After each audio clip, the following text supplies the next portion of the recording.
ഇന്ന് കോളേജ് കഴിഞ്ഞിട്ട് വീട്ടിലേക്ക് വേണ്ടി കുറച്ച് അലങ്കാര മത്സ്യങ്ങൾ വാങ്ങിക്കാമെന്ന് വിചാരിച്ചു. അതിന് വേണ്ടിയിട്ട് നമ്മൾ പോയിട്ടുണ്ടായിരുന്നത് ഞങ്ങളുടെ വീടിൻ്റെ അവിടെ നിന്ന് കുറച്ച് ദൂരെയുള്ള സൂട്ടോപ്പിയ എന്ന് പറഞ്ഞിട്ടുള്ള ഒരു പെറ്റ് ഷോപ്പിലേക്കാണ് കേട്ടോ. അവിടെ ചെന്നപ്പോഴേക്കും അവിടുത്തെ ചേട്ടൻ വന്നിട്ടില്ല. ചേട്ടൻ നിസ്കരിക്കാൻ പോകുന്നതാണെന്ന് തോന്നുന്നു.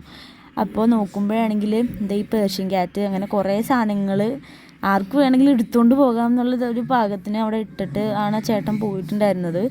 അപ്പോഴേക്കും ആ ചേട്ടൻ വന്നു. കുറച്ച് നേരം വെയിറ്റ് ചെയ്തെങ്കിലും ആ ചേട്ടൻ പിന്നെ വന്നു. എന്നിട്ട് നമ്മൾ ഉള്ളി കയറിയപ്പോഴേക്കും വന്നത് കുറേ സാധനങ്ങൾ മീനുകളെ വാങ്ങിക്കാൻ ഈ ഫൈറ്റിൽ നമ്മൾ വാങ്ങി. അങ്ങനെ നമുക്ക് വേണ്ട സാധനങ്ങളൊക്കെ നമ്മൾ അവിടെ നിന്ന് വാങ്ങിച്ചു കേട്ടോ. ഫൈറ്ററിനെ വാങ്ങിച്ചു. ഇതാണ് ഈ മുഷി എന്ന് പറയുന്ന സാധനം, അതിനെ വാങ്ങിച്ചു. അപ്പോൾ ഈ 2 മീനുകളെയാണ് നമ്മൾ വാങ്ങിച്ചിട്ടുണ്ടായിരുന്നത്.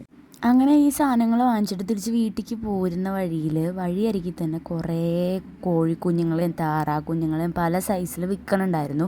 അപ്പം നമ്മൾ അതിൽ നിന്ന് ഒരു ജോഡി താറാക്കുഞ്ഞുങ്ങളെ വാങ്ങിച്ചിട്ട് വീട്ടിലേക്ക് പോന്നു കേട്ടോ. പിന്നെ ഇവറ്റകൾക്ക് കളിക്കാൻ വേണ്ടി നമ്മൾ നമ്മുടെ വീടിൻ്റെ മേൽഭാഗത്ത് ചെറിയൊരു കുളം പോലെ സെറ്റ് ചെയ്ത് കൊടുത്തിട്ടുണ്ടായിരുന്നു. ഭയങ്കര കളിയായിരുന്നു. അപ്പോൾ ഇതൊക്കെയാണ് ഇന്നത്തെ വിശേഷങ്ങൾ.